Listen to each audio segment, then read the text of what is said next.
बच्चों, आज हम अध्ययन करेंगे 1857 की क्रांति के परिणाम। हमने इससे पूर्व जानने का प्रयास किया 1857 की क्रांति किस तरह से प्रारंभ हुई, इसके क्या क्या कारण थे, इसका स्वरूप, इसकी प्रकृति किस तरह थी, ये असफल क्यों हुई। अब हम इस क्लास में जानेंगे 1857 की क्रांति के परिणाम।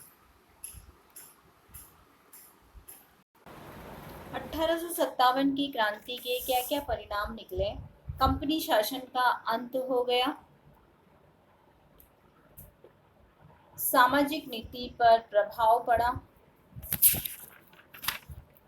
सांप्रदायिकता को प्रोत्साहन मिला, देशी राज्यों के प्रति नीति, सैनिक सुधार,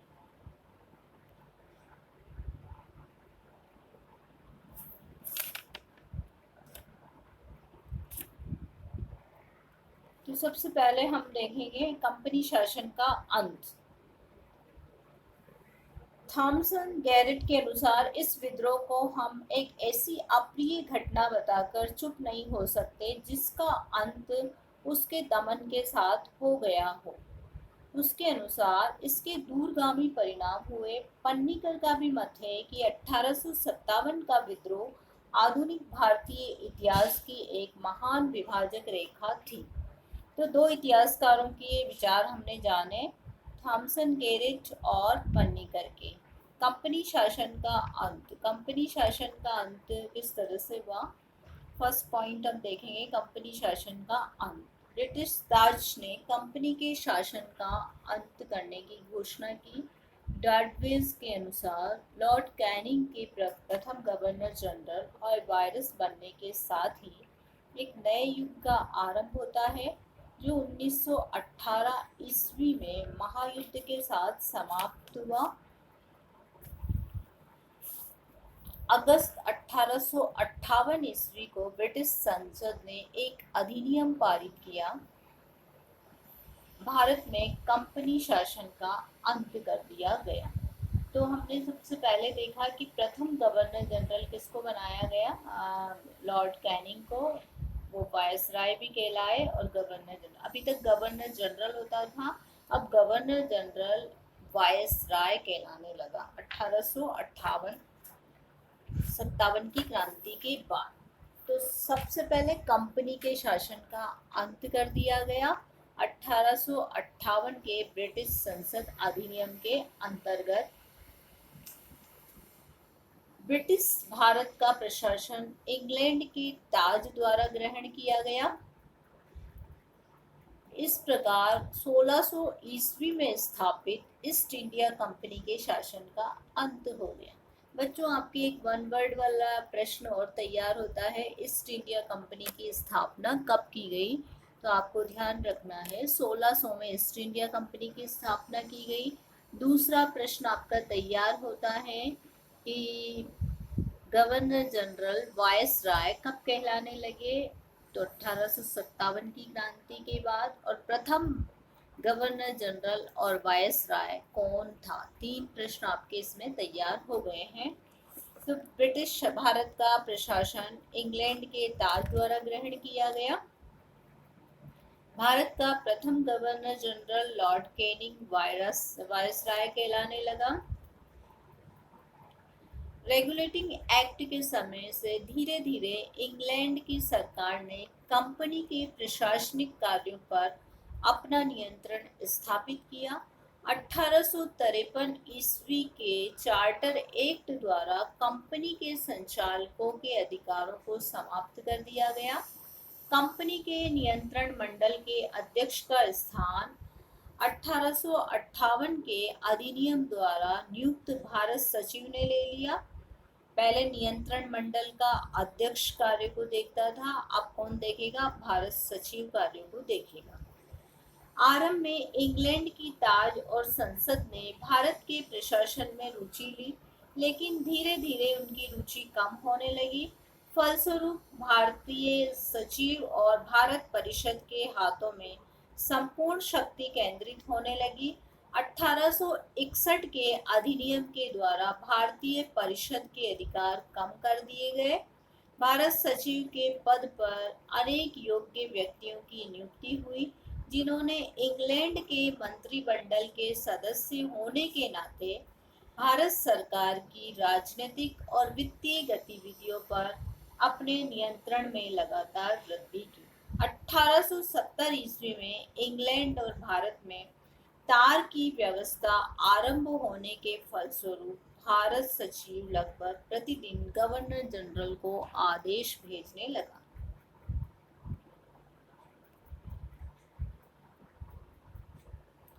दूसरा पॉइंट है प्रशासनिक नीति पर प्रभाव। थॉमसन व गैरेट के अनुसार ब्रिटिश भारत में प्रशासनिक ढांचे के संचालन में कोई महत्वपूर्ण बाधा 1857 ईस्वी के विद्रोह में उपस्थित नहीं हुई। विद्रोह के समय भी भारत सरकार के अधिकांश विभाग सुचारू रूप से काम करते रहे, लेकिन इस विद्रोह के प्रशासनिक नीति पर गंभीर प्रभाव डाला। 1 नवंबर 1858 को इंग्लैंड की महारानी विक्टोरिया ने अपनी घोषणा में भारत के विकास के लिए कार्य करने का वचन दिया। जनता के कल्याण की कामना, धार्मिक सहिष्णुता एवं स्वतंत्रता के प्रति उनका अवलंबन करने का वचन दिया गया। सभी भारतीयों को बिना पक्षपात के योग्यता अनुसार सरकारी नौकरियों में स्थान देने की घोषणा की गई।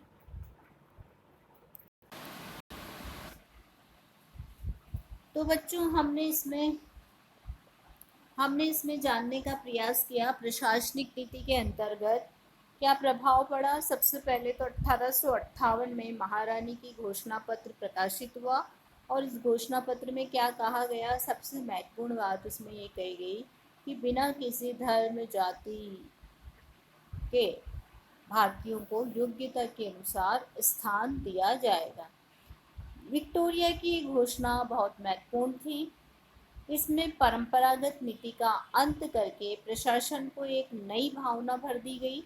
अगले 80 वर्षों में धर्म समाज के मामलों में अंग्रेजी प्रशासकों ने हस्तक्षेप करने की अनिच्छा प्रकट की। भारतीयों को सरकारी नौकरियों में बिना किसी भेदभाव के पद दिए। सभी भारतीयों को निष्पक्ष रूप से कानूनों का संरक्षण प्राप्त हुआ। एक सीमा तक उनके कल्याण के विकास के कार्य किए गए, किंतु अंग्रेजों द्वारा 19वीं शताब्दी के उत्तरार्ध और उसके बाद में पालन की गई नीतियों से ये स्पष्ट होता है कि इस घोषणा का पालन सही भावना के साथ नहीं किया गया। यद्यपि भारतीयों को इंडियन सिविल सर्विस की परीक्षा देने की अनुमति दी गई, लेकिन बहुत कम भारतीय ही ये परीक्षा में सफल हो सके। फलस्वरूप भारतीयों को निम्न पद ही प्राप्त हुए। भारत की भौतिक उन्नति के प्रयास भी अंग्रेज उद्योगपतियों के हितों को दृष्टिकोण में रखते हुए किए गए। ईसाई प्रचारकों को निरंतर सुविधाएं दी गई। स्वयं लॉर्ड लेस्लीबरी ने 1858 ईस्वी में ये घोषणा में किए गए वायदों को राजनीतिक छल के रूप में स्वीकार किया।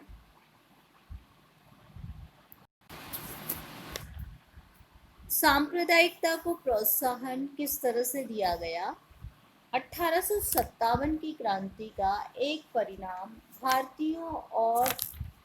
भारतीयों के अंतर्गत हिंदू और मुसलमानों में फूट डालने का प्रयास किया गया। अंग्रेजों द्वारा ये देखा गया कि 1857 की क्रांतियों में हिंदुओं और मुसलमान ने कंधे से कंधा मिलाकर अंग्रेजों का विरोध किया।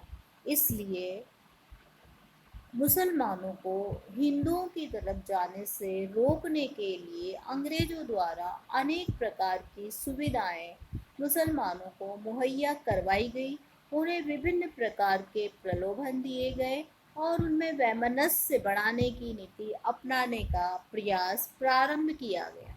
1857 ईस्वी के संघर्ष में हिंदुओं की अपेक्षा मुसलमानों ने बहुत अधिक उत्साह दिखाया था।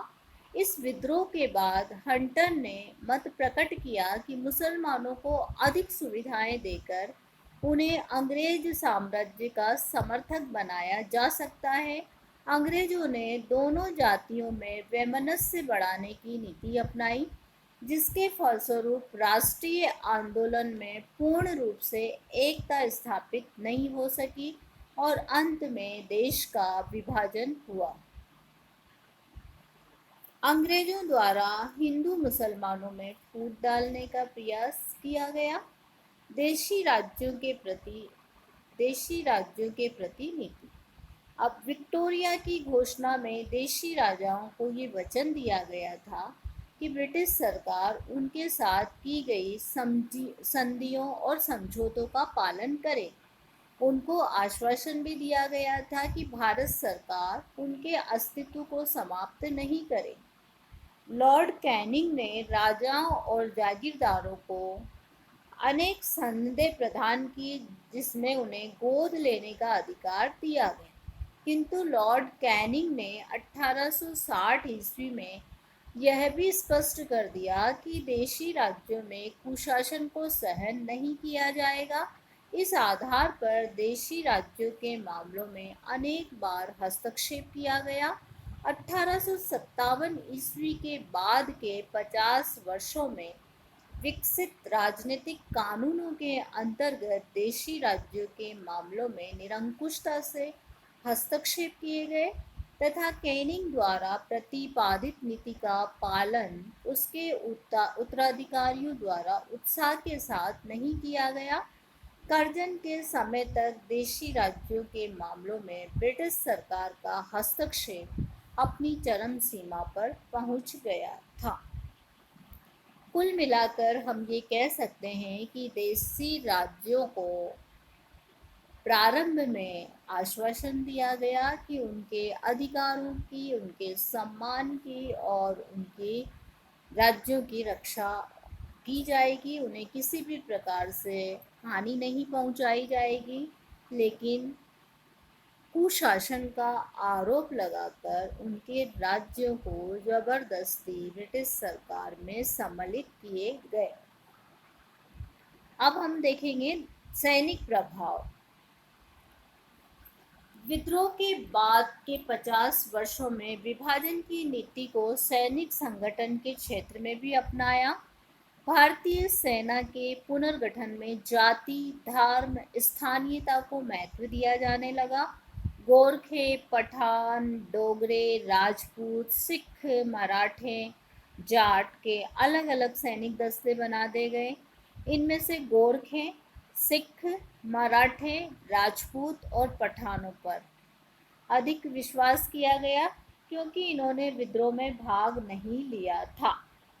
भारतीय सैनिकों को अपने स्थानीय क्षेत्रों से हटाकर दूर दूर के क्षेत्रों में भेज दिया गया। उदाहरण के लिए मद्रास के सैनिकों को बंगाल में और बंगाल के सैनिकों को मद्रास भेजा गया। भारतीय सैनिकों की संख्या घटा दी गई। उन्हें निम्न किस्म के हथियार दिए गए ताकि वो ब्रिटिश सरकार के प्रति विद्रोह ना कर सके। देशी राज्यों की सेनाओं में भी कटौती कर दी गई। योग्य होने पर भी किसी भी भारतीय को अंग्रेज सिपाही का अफसर नहीं बनाया गया। भारत में अंग्रेज सैनिकों की संख्या में वृद्धि की गई। इसके अतिरिक्त भारतीय खर्चे पर इंग्लैंड में सैनिक रखे गए जो संकट के समय काम आ सके। आमतौर पर सेना में यूरोपीय और भारतीयों का अनुपात 2:5 का रखा गया। तोपखाने पर यूरोपियों का अधिकार रखा गया। अंग्रेज अधिकारियों की संख्या बढ़ाई गई। देशी राज्यों में भी अंग्रेज अफसरों को थोपा गया। सेना को भारतीय जनता से अलग रखने की नीति अपनाई गई। अखबारों के प्रतिनिधि सैनिकों से नहीं मिल सकते, क्योंकि 1857 की जो क्रांति हुई थी उसमें सेना का अहम रोल था। इस कारण सैनिकों को इस तरह से तैयार किया गया, भारतीय सैनिकों को, कि वो अधिक से अधिक निर्बलता महसूस करें। निम्न पद उन्हें दिए गए। उनकी संख्या में कटौती की गई, स्थानीय क्षेत्रों से हटाकर दूसरे क्षेत्रों में लगाया गया और जनता से कम ताल्लुकात रखने की उन्हें अनुमति दी गई।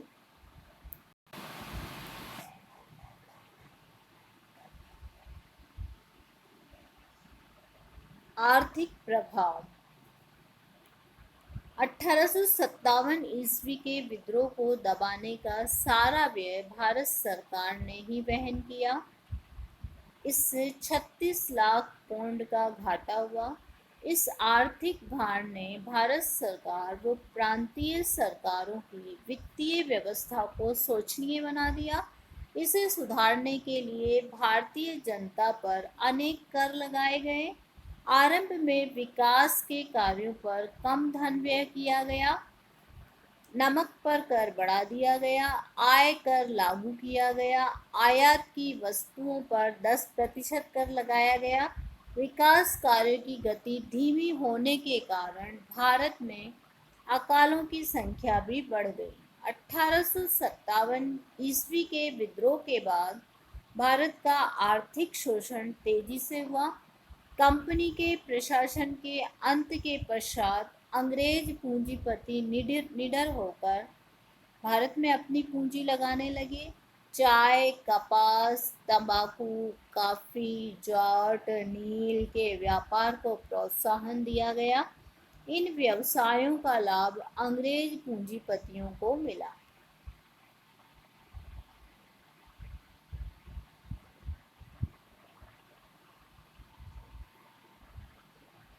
सामाजिक सुधार की नीति में सतर्कता।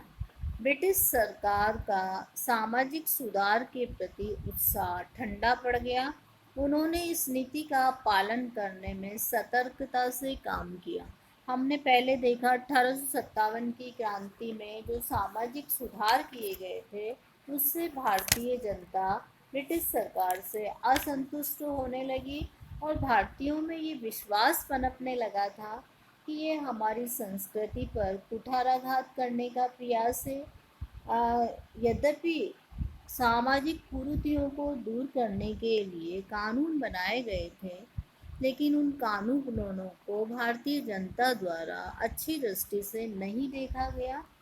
तो इस विद्रोह के पश्चात ब्रिटिश सरकार द्वारा सामाजिक सुधार के प्रयास नहीं किए गए, उनमें सतर्कता की नीति का पालन किया गया। वर्ग भेद की भावना में वृद्धि। 1857 ईस्वी के विद्रोह ने अंग्रेजों और भारतीयों में एक गहरी खाई को बढ़ा दिया। इस विद्रोह की अवधि में अनेक व्यक्तियों की हत्या की गई, जिसमें कुछ स्त्रियां और बच्चे भी शामिल थे। ऐसी घटनाओं ने अंग्रेजों के मन में भारतीयों के प्रति घृणा की भावना भर दी। दूसरी ओर इस विद्रोह ने भारतीयों के मन में भी कटुता पैदा कर दी। अंग्रेज अधिकारियों के द्वारा विद्रोहियों की नृशंस हत्याएं, क्रूर व्यवहार ने भारतीयों को क्षुब्ध कर दिया। भाप से चलने वाले तीव्र गति के जहाज़ों द्वारा अंग्रेज अफसर पहले की अपेक्षा इंग्लैंड ज़्यादा जाने लगे तथा उन्हें अपने परिवार के साथ भारत में रहने की सुविधा प्राप्त होने पर भारत से और दूर होते गए। फलस्वरूप 1857 ईस्वी के विद्रोह के पश्चात अंग्रेजों द्वारा भारतीयों का अपमान करने की घटनाएं लगातार बढ़ने लगी। एल्बर्ट बिल विवाद में शासन और शासितों के बीच भेदभाव की भावना को स्पष्ट रूप से देखा जा सकता है। राष्ट्रीय चेतना में सहयोग। 1857 की क्रांति का अंतिम कारण राष्ट्रीय चेतना में सहयोग की भावना मानी जाती है। 1857 की क्रांति ने भारतीयों में मनोवैज्ञानिक रूप से प्रभाव डाला। इस विद्रोह ने एक जर्जर व्यवस्था के अपहर गौरव के पुनरुद्धार का अंतिम प्रयास किया। उसकी मृत्यु के साथ नई शक्ति व चेतना, नए समाज के उदय के लिए एक मार्ग साफ हुआ। विदेशी शासन के प्रति असंतोष समाप्त नहीं हुआ। असंतुष्ट तत्व अवसर पाते ही विद्रोह करने का प्रयत्न करते रहे। मुसलमानों में वहाबी आंदोलन ने जोर पकड़ा। अंग्रेजों की आर्थिक नीति, वर्ग विभेद की भावना ने भारतीयों में असंतोष बढ़ा दिया। अंग्रेजों के उच्च पदों पर नियुक्ति की संभावनाएं और भारतीयों को उच्च पदों पर नियुक्ति की संभावनाओं के अभाव से भी वे चिंतित हुए। विभिन्न शासकों द्वारा प्रतिक्रियावादी नीति के पालन ने भारतीयों में राष्ट्रीय चेतना को जागृत किया।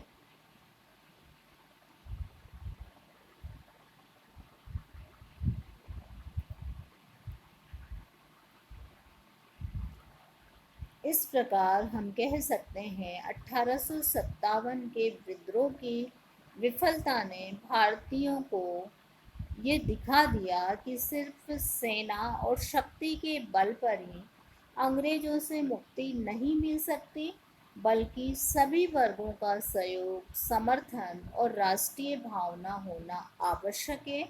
1857 ईस्वी के विद्रोह से भारतीयों में राष्ट्रीय भावना का बीजारोपण हुआ। इस विद्रोह ने उन्हें एकता और संगठन का पाठ पढ़ाया। राष्ट्रीय जीवन में यह उनकी प्रेरणा का स्रोत बना। विद्रोह के पश्चात ब्रिटिश सरकार का ध्यान देशी आंतरिक सुधार की ओर उन्मुख हुआ। भारतीय इतिहास में यहाँ से संवैधानिक विकास का सूत्रपात हुआ और धीरे धीरे भारतीयों को अपने देश में शासन में भाग लेने का अवसर दिया जाने लगा। इस तरह भारत में प्रजातांत्रिक शासन का बीजारोपण